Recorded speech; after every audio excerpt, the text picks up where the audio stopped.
You're watching Race to Power. I'm Shreya Upadhyay. On the show tonight, we talk about why Donald Trump wants the Strait of Hormuz open despite saying that the US doesn't really need it.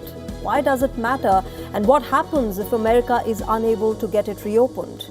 Details in just a bit. And Pakistan stands exposed once again, this time for seeking peace with Iran but killing civilians and targeting hospitals in Afghanistan. A look at the hypocrisy of Asim Munir's actions. But first, let's talk about the Iran war.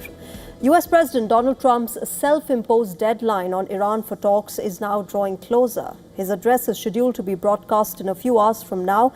But as the world waits to hear what the American leader has to say, there is a lingering question on the biggest flashpoint of the talks with Iran, the Strait of Hormuz. Donald Trump's abusive social media post on Easter created ripples across the world. In the post on Truth Social, the American president lashed out at Iran, asking them to open the Strait of Hormuz, while using profanities aimed at Iranian authorities. The outburst is a very different tone taken by Donald Trump just days after his first televised address of the war, in which he had talked about the US not needing Hormuz. The United States imports almost no oil through the Hormuz Strait and won't be taking any in the future. We don't need it. We haven't needed it, and we don't need it. We've beaten and completely decimated Iran. They are decimated, both militarily and economically and in every other way. And the countries of the world that do receive oil through the Hormuz Strait must take care of that passage. They must cherish it. They must grab it and cherish it. They can do it easily. The flip has now raised many questions on the trigger behind it. Pressure from both the geopolitical and economic corridors have emerged as plausible causes. In terms of the global supply chain disruption, Brent crude this week opened around $110 per barrel. Analysts estimate that supply losses have already reached 11 million barrels per day, creating what some describe as an unprecedented shock. In fact, that's $110 per barrel. Strategic reserves have been tapped, with approximately 400 million barrels released to stabilize the markets. However, this intervention is widely viewed as temporary and insufficient if disruptions persist. While it is true that America alone does not rely heavily on the transit through Hormuz, it is also true that the country is not immune to the impact from global disruptions. On the diplomatic front, meanwhile, there is growing calls for negotiations and a halt to military hostilities as the world grapples with the growing energy crisis. American allies are part of making this demand, while also choosing to stay away from Washington's call to join the war against Iran directly.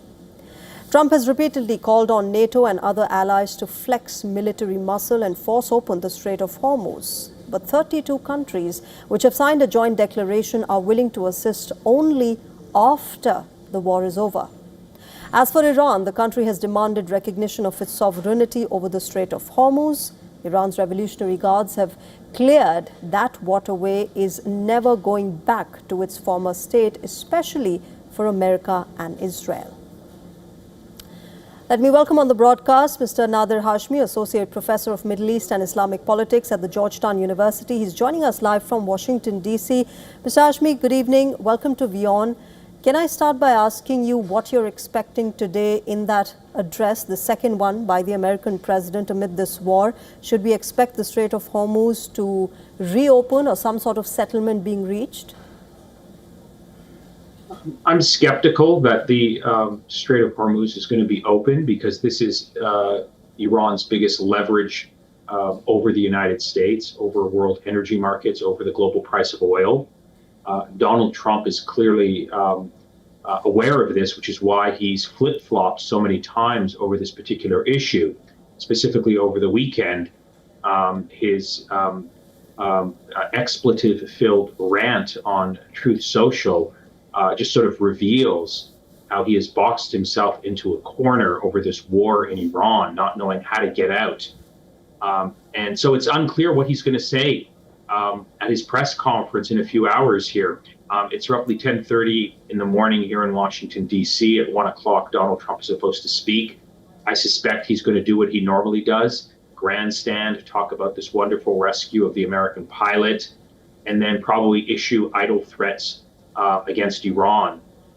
So this is a very critical moment in this war. If Donald Trump carries out his threat over the weekend to bomb Iran back to the Stone Age, to take out Iran's civilian infrastructure, then we're looking at a major expansion of this war. Because not only will Donald Trump do that, Iran will respond by hitting American allies in the region. And really, God help us all if that happens. Which is what I was coming to next. The big question right now, Mr. Hashmi, is then how does this move forward? What next in this war? Because as you're saying, perhaps Donald Trump is going to be talking about the big rescue that the U.S. forces have been able to do from enemy territory. And so what happens next? What should the world expect? A world that is already grappling with a severe energy crisis. That's a great question. As I was driving into work today, I was just trying to go through the different scenarios in my head as to what could be a potential off-ramp that could bring us to a ceasefire, that could sort of lead to substantial negotiations. And all the scenarios that I could come up with, none of them were positive. I think what's really needed at this moment is some sort of intermediary that is respected by both sides and has the type of political gravitas and respect to negotiate some sort of first ceasefire and then comprehensive solution. I just don't know who that person could be. I mean, on one sense, it could be, someone from Russia, Vladimir Putin, has good relations with both sides. It could be someone from China, Xi Jinping. But Russia and China are actually benefiting from this war. They don't want to see the United States get out of this conundrum that Donald Trump has put himself in. They're actually benefiting from this. Possibly Turkey. Turkey has good relations with both sides, but I don't see, Recep Tayyip Erdogan in Turkey sort of making any moves in this direction. So I'm very skeptical. I'm of the view that we are still in the middle of this war. The end is a long way away, and it's unclear how we're going to sort of get to some sort of off-ramp. I think Iran believes it's in the driver's seat, and it has Donald Trump boxed in, and it's going to sort of press hard to get some sort of grand bargain. But I don't see Donald Trump giving those types of concessions that the Iranian government needs. So I'm very skeptical that we're anywhere close to a resolution of this conflict. So do you think, Mr. Hashmi, that Iran is indeed in the driver's seat, or is it all of this is public posturing? No, I think they believe that the longer this war drags on, the fewer options Donald Trump has. Yes, they're suffering, tremendous blows to their military infrastructure, but Iran is winning global public opinion. It's mobilizing public opinion, particularly in its core region within the Arab and Islamic world. People are viewing this in the region. I'm not talking about the ruling elites in the Arab Islamic world. I'm talking at the local level. Many people are looking at this war through the prism of the genocide in Gaza and Israeli behavior in Lebanon. And domestically, the Iranian government has suffered a deep crisis of legitimacy. In January, it had to commit a horrific massacre because there was a major revolution unfolding. Now everyone in Iran is not focused on those protests and the massacre and the crisis of legitimacy. Everyone is now focused on this brutal bombing campaign that is taking out Iran's civilian infrastructure, hospitals, universities, educational facilities, schools, residential buildings. So, the Islamic Republic, I think, feels it's in a much better position now than it was at the beginning of the war. And it's going to try and drag this out as long as possible to get better concessions, hoping that Donald Trump will be forced to capitulate. But, that's a big risk for the Islamic Republic. So it's unclear how this is going to end. In fact, one of the latest executions has been that of an 18-year-old in Iran who was part of the protests earlier. But like you said, all of that has perhaps been sidelined, and a lot of focus is now on the military and diplomacy, that is the military operation and the diplomacy that has been going on. Let's wait and see what Donald Trump has to say today. But I'll leave it there. Thank you very much, Mr. Nader Hashmi, for joining us and sharing your perspective. Thank you. All right, let's get you more news from Donald Trump. Well, the American president is now facing calls to be impeached after he drew criticism with a fiery message on Iran. Trump has continued his polarizing rhetoric on Easter Sunday, delivering an expletive-laden attack on Iran that sparked criticism on Capitol Hill and beyond. Trump renewed his threat to unleash heavy bombing on Iranian power plants and bridges if Tehran refused to unblock the strategic Strait of Hormuz. Praise to be Allah is what he's added after ending another threatening message a day earlier with glory be to God. The post has raised eyebrows, especially on a Christian holiday. Democratic Senate Minority Leader Chuck Schumer wished Americans on Easter as he lambasted Trump, saying that the president is, quote, ranting like an unhinged madman on social media. Schumer also added that Trump was threatening possible war crimes and alienating allies, and that the country deserved so much better. Likewise, Democratic Senator Chris Murphy, who opposes the war in Iran, also wrote that if he were in Trump's cabinet, he would spend Easter calling constitutional lawyers about the 25th Amendment, referring to the clause that provides for a transfer of power if the president is unable to serve.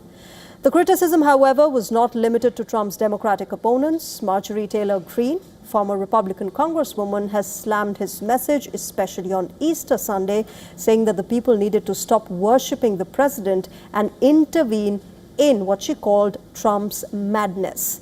Democrats are talking about the 25th Amendment to impeach Donald Trump. The U.S. president has undergone 2 separate impeachment trials already under a separate provision back in 2020 and 21, and both ended his acquittal, making Trump the only president to have faced 2 impeachment trials. So let's tell you what this 25th Amendment of the U.S. Constitution is all about. The constitutional provision came into existence after confusion following the death of President John F. Kennedy. The U.S. Congress approved the 25th Amendment in 1965, and it got ratified in 1967. This amendment created a legal mechanism for designating a head of state when the president is disabled or dead. It formalizes the practice for the vice president to permanently take over. Now, it's been never used to permanently remove a sitting president, but it has been voluntarily used by presidents to hand over temporary power to their seconds in command. George W. Bush and Ronald Reagan used it to undergo medical procedures, and it was once used by Richard Nixon, where he was forced to resign in 1973. The vice president and a majority of the cabinet members can declare the president as, quote, unable to discharge the powers and duties of his office. And if the president disputes this, then 2/3 of the U.S. Congress can vote to put the vice president in charge. Now, with Trump nearing 80, rumors about his health and a visit to Walter Reed Hospital emerged online over the weekend, raising speculations around invoking the 25th Amendment. Both Trump and former President Joe Biden have faced scrutiny over their physical and cognitive fitness due to their ages.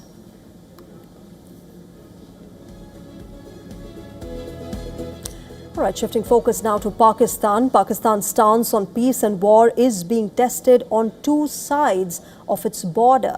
Islamabad is pushing for a ceasefire in a war that is underway against Iran on its eastern flank. But its role reverses when it comes to conflict with Afghanistan on its northern flank. Pakistan and Afghanistan, remember, have been exchanging fire for more than a month now. On the 27th of February, Pakistan's Defense Minister Khwaja Asif had declared open war with Afghanistan. Over a month later, Afghanistan's Taliban government claims that a total of 761 civilians have been killed and 27,000 more have been displaced. The Pakistani side says almost all of the people that have been killed are Taliban fighters. According to Islamabad, nearly 800 Taliban fighters have been killed since the beginning of the conflict. But this claim is highly contested. On the 16th of March, Afghanistan accused Pakistan of killing 400 people in an airstrike on a hospital which was treating drug addicts in Kabul.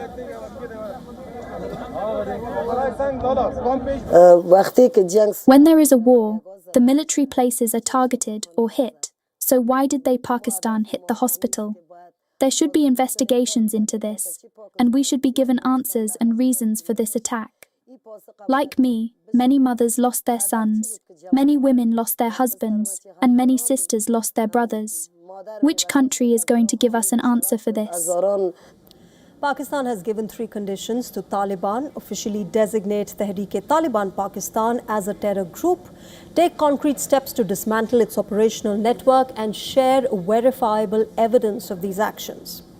Peace negotiations between delegations of Taliban and Pakistan are underway in China, but so far, remember, little information is public on the substantial progress towards peace.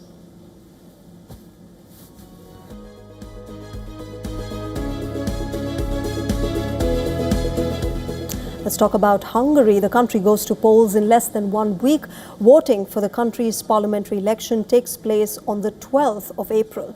If popularity polls are to be believed, this is proving to be the most challenging battle for the incumbent Viktor Orban. Orban's 16-year rule faces a challenge from his key political rival, Peter Magyar.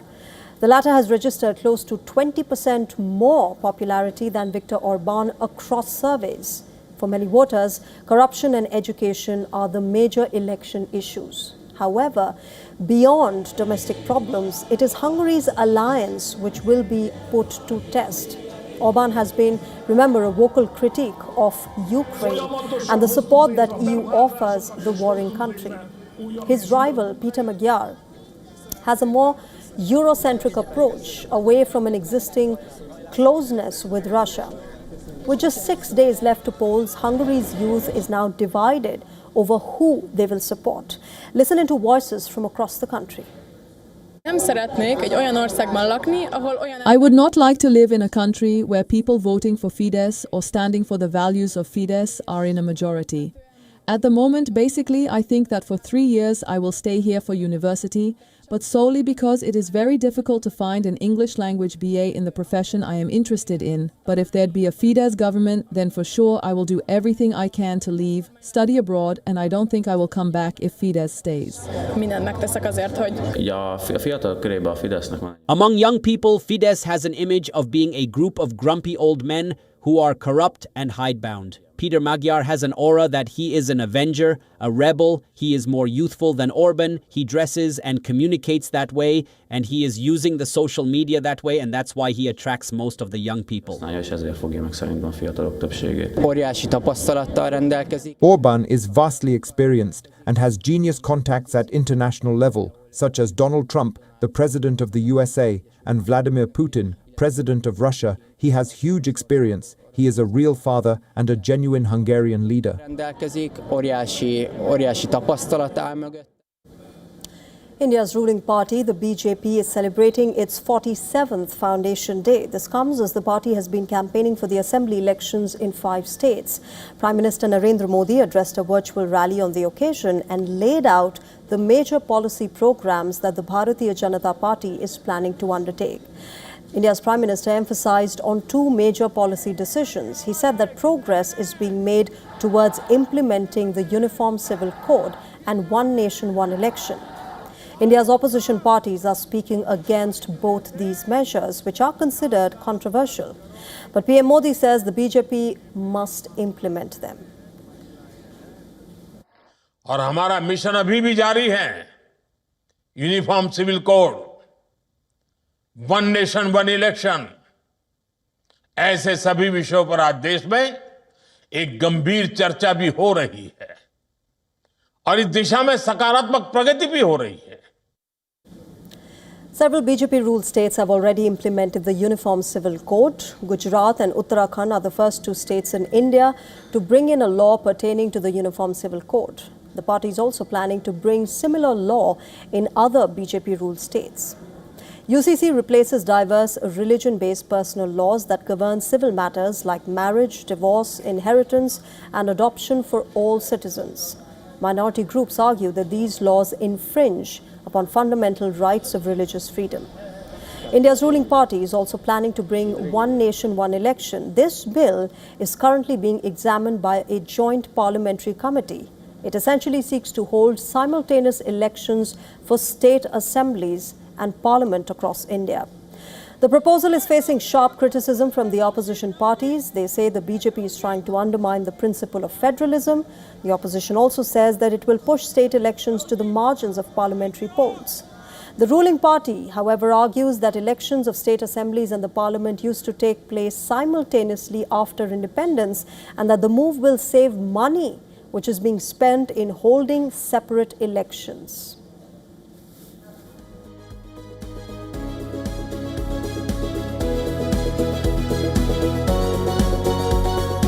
Keeping with updates from India, senior advocate Dr. Menaka Guruswamy has scripted political history in the country. She has become the country's first openly queer member of the parliament after taking oath in the upper house of the parliament, that's Rajya Sabha. Dr. Menaka Guruswamy, having been elected a member of the Council of States, do swear in the name of God that I will bear true faith and allegiance to the Constitution of India as by law established, that I will uphold the sovereignty and... This is a watershed moment in Indian politics. Her entry into the upper house marks a significant step for the LGBTQ+ representation in India and a broader acceptance of queer voices in governance. A senior advocate at the Supreme Court, she has long been a prominent voice on constitutional law, democracy and civil liberties. She was among the key lawyers in the landmark 2018 Supreme Court case, which led to the reading down of Section 377, effectively decriminalizing homosexuality in India. Dr. Guruswamy was fielded by the Trinamool Congress and elected unopposed to the Rajya Sabha from West Bengal.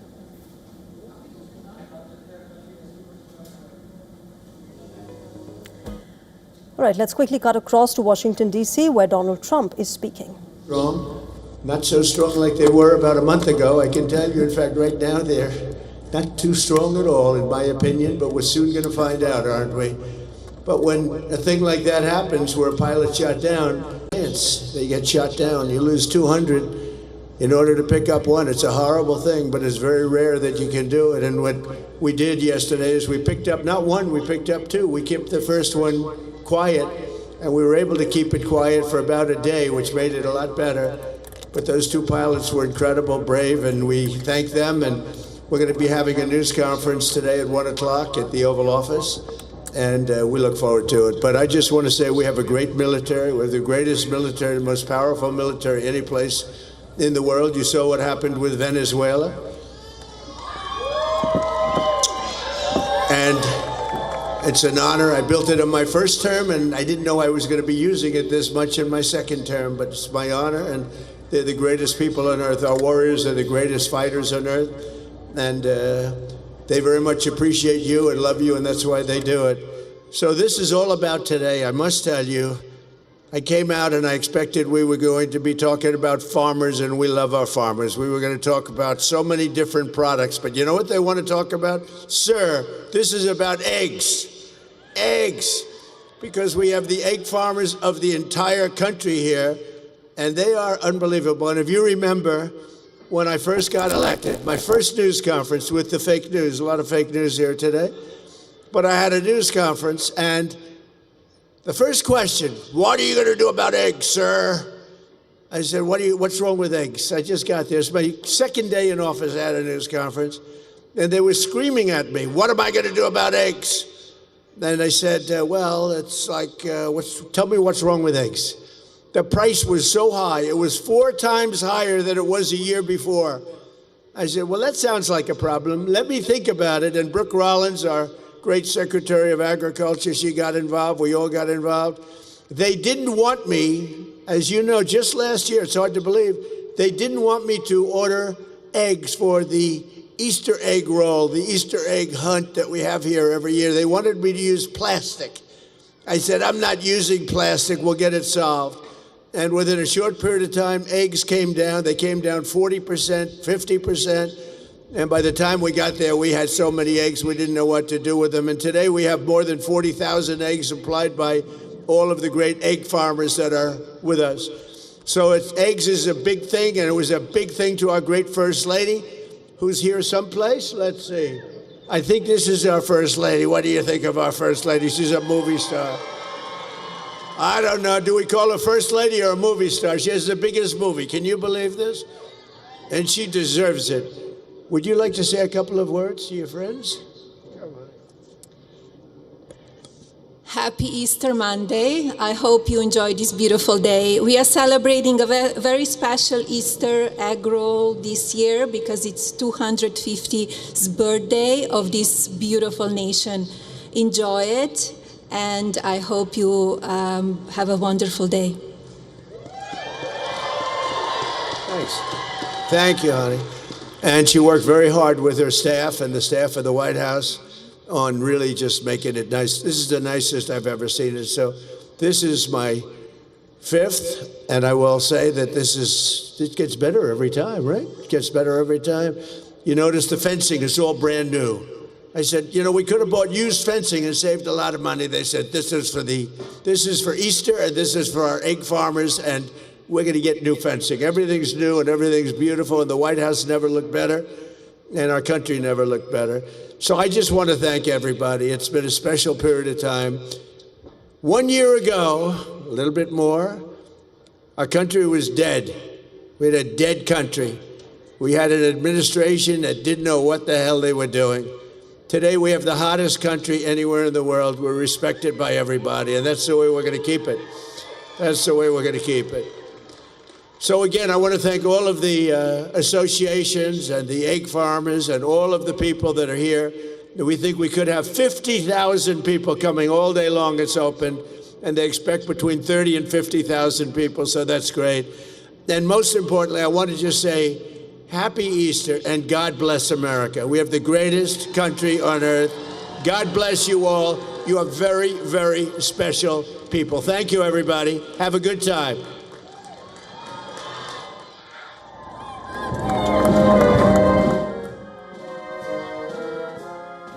That's the US President's Easter Day address. We'll keep getting you details and, of course, his second address in a short while from now. Thank you very much for joining us. Bye-bye.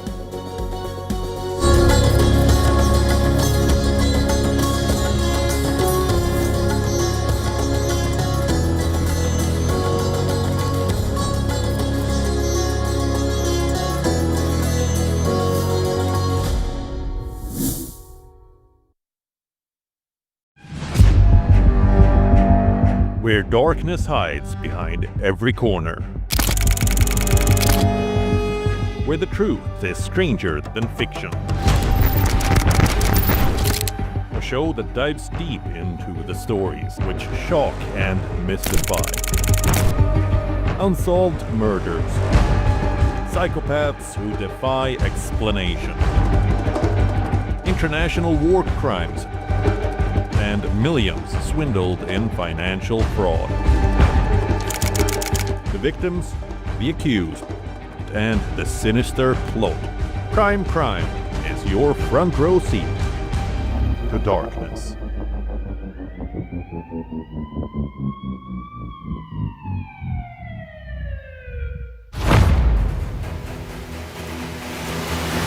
Get the latest updates. Destroy their Breaking missiles news. and raise their... Credible, clear, continuous. Experts across aisles. Diverse voices, one platform. WION World is one.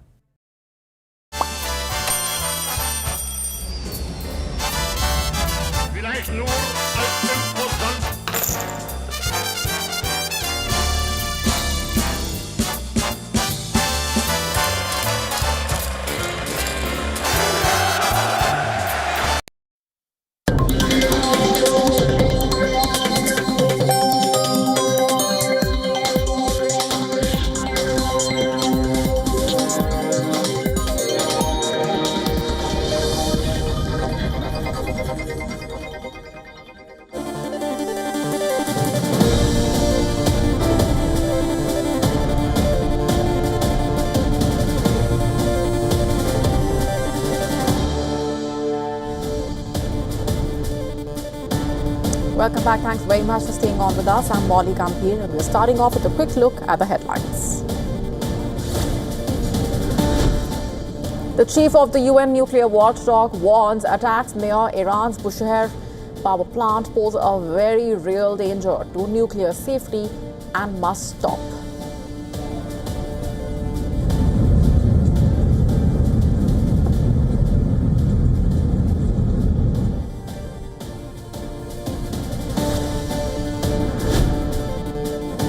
Israel says it had struck Iran's largest petrochemical site as the US and regional mediators push for a ceasefire that could lead to a permanent end to the war.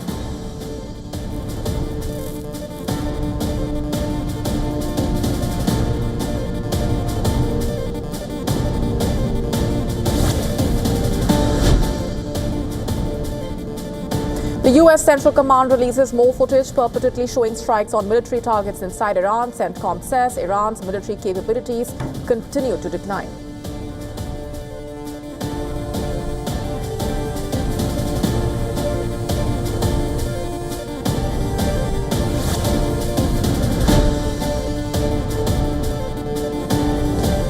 The Ukrainian military strikes a Russian warship in the port of Novorossiysk, as well as a drilling rig in the Black Sea near occupied Crimea overnight, claims the attack targeted the Admiral Makarov missile carrier.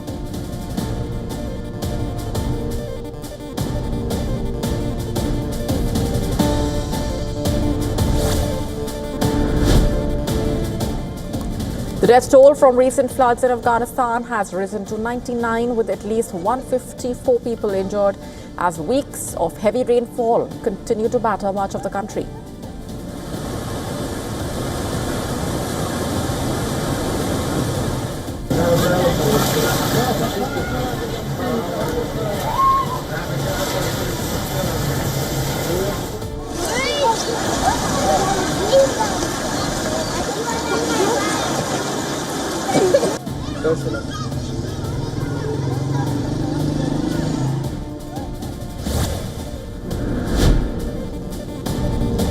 Four astronauts aboard Artemis 2 take a giant step for mankind, the biggest ever, when they shoot deeper into space than anyone before, and also share glimpses never seen by human eyes.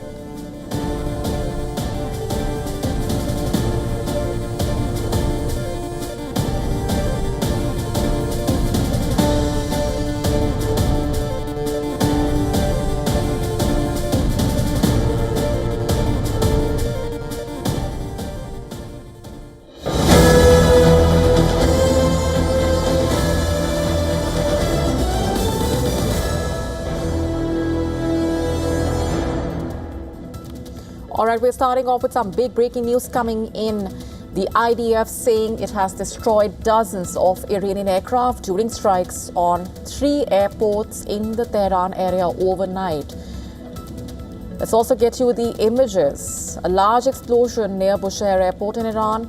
According to the Israeli military, the strikes were basically aimed at causing a blow to the Iranian Air Force and the IRGC Air Force. In fact, dozens of Israeli Air Force fighter jets hit Iranian planes, reportedly, and helicopters, as well as infrastructure used by the regime's armed forces for military purposes at Tehran's airport and 2 smaller airstrips in the area. Earlier, the military said it had bombed runways and control towers at the airports, along with a factory belonging to the IRGC Quds force that manufactured the drones. So there we have the latest coming in from the battlefield, with the war witnessing this intensification. In the latest, the IDF saying it has destroyed dozens of Iranian aircraft during strikes on as many as 3 airports in the Tehran area overnight. The visuals that have also been played out.